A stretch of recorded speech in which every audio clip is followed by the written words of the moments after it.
Hello and welcome to China.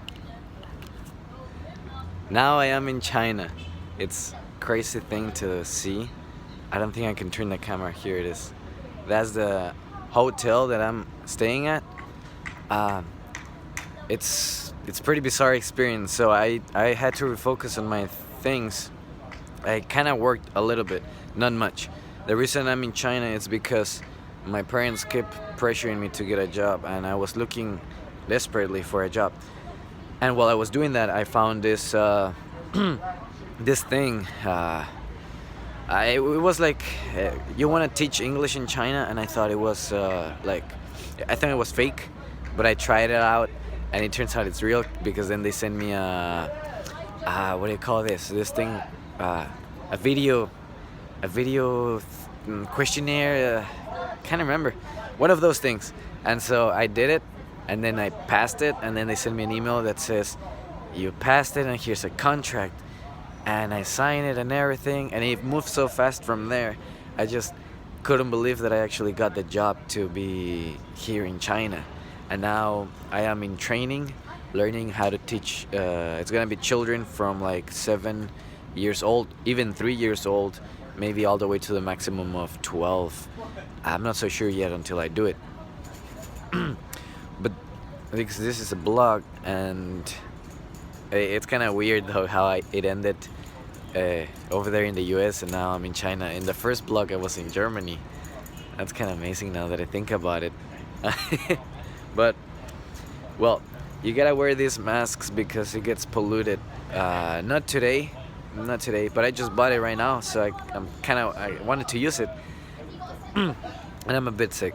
That's just because of when I woke up I had the fan very high, and unfortunately that was the same day that I came here to China, so I got sick on the same day I was going to board that plane. It's an amazing experience, I would say. Chinese people so far are very kind and nice. They really help me a lot with anything I need, and yeah, I like them so far. It's nothing to complain. At least no, I have not experienced anything like racism or weird looks or anything. And I don't know any Chinese. But the cool thing is that I take a picture if I go to a restaurant. I take a picture of the thing that I want to buy, and I point at the picture to them, and they understand pretty nicely. And sometimes they say some words, maybe like, "Would you like a receipt?" or "Would you like this extra thing?" I really don't know when they say that, so I just make a face like I just make noise like that, and they're like, okay, they laugh a little bit, but the transaction goes well. It's real nice. I think I'll make this video short. So I'm still focusing on my things, but I realize that it's gonna be a very long trip to become successful for my dreams. It is really going to be years of grind, as many of the celebrities say, always grind. But because I wanted success really fast, and now I realize you gotta give up about that success part. It's not gonna happen until way later, maybe, if I'm lucky or blessed or whatever, but not yet. And so in the meantime, I should have fun with what I'm doing. I should not be looking at it as a business thing, or as I'm gonna get rich and I'm just gonna be happy until I get my goal accomplished, until I get the $1 million.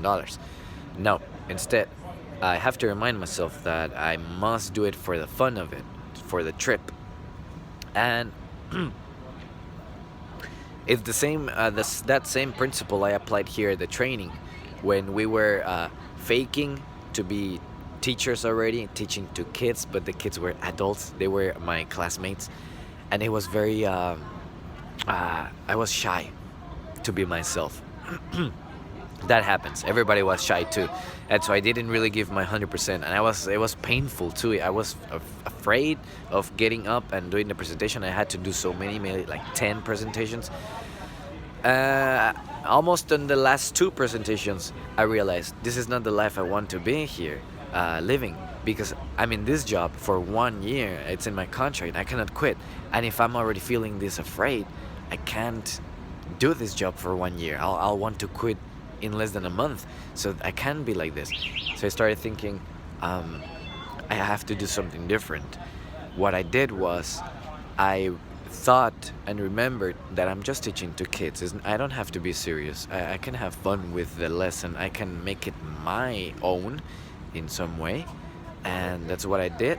I also imagined myself when I was in the park, when I was in my childhood as a kid, playing around the trees, climbing them, being with my friends, to get my state of mind in that time frame of being a child. Like, how does it feel to be a child again, with that child energy, not with the adult seriousness that I was having at that moment. And this amazingly worked. I was imagining it while I'm waiting for my turn, and I started feeling my heart pumping like very fast, and my blood, my ears started, they stopped listening. You know how it feels like when the blood rushes through the ear? It feels just like that. And then I stand up, and I did the best presentation I could have ever imagined. After it, the supervisor praised me. My classmates praised me after the class was done, and even the supervisor asked me, "Where do you get that energy from? You were not, well, implying I was not doing that before. Of course, I was not." And then I told him, "Well, I don't know, because I really didn't know at the moment." And then he's like, "Oh, well, doesn't matter. I really enjoyed it, and this and this and that, and you did this great, and blah blah blah." And then I started thinking, oh, it was because I imagined myself. I put myself in that mindset of how it feels to be a kid again, to lose myself, that seriousness. And then I told them and the class. Although I didn't tell them that trick, I did tell them that I was not taking it serious anymore, not like adults, because I was gonna teach the kids. That's what I told them. But thinking it now, I think it's more because I imagined it, put myself in that place. But that reminds me, I must not take life seriously as I was. I must just have fun with it. I must not work every single hour of the day, must have been doing something productive. I don't have to do that. I can just be myself and have fun with it, but I don't have to either impress anyone. I can just be that, myself. Have fun, that's the thing, but I personally have fun. Not have fun like being a dumbass with someone. Not like being a bad person to someone else, like their suffering gives me pleasure, because I do that sometimes with some jokes on purpose, like many do, but instead it's just like have fun, like be a goofball, but to myself. Have fun with myself, and if someone laughs, cool. If they don't laugh, it doesn't matter. It's just for me, not for them. And that's the kind of fun that we lose as adults. And I realized that, thankfully, at this young age, 23, which is already old, but for his perspective, it's almost young. I was 18 a few years ago, and then I was 15, and I was 10, so for me this is old. But it's fine. I do what I can with it. Thinking about it, I'm still young compared to many other people who wish they were this age. The grass is greener on the other side. You never know. Everyone has problems in their life, so I don't have that thought anymore. Thank you. That's what I've learned today. That's the thing that I wanted to speak about. That's my blog. I'll continue doing this. It's in China. That's amazing. I think I have a lot of things to speak of, but I don't want to make the video too long. So, thank you.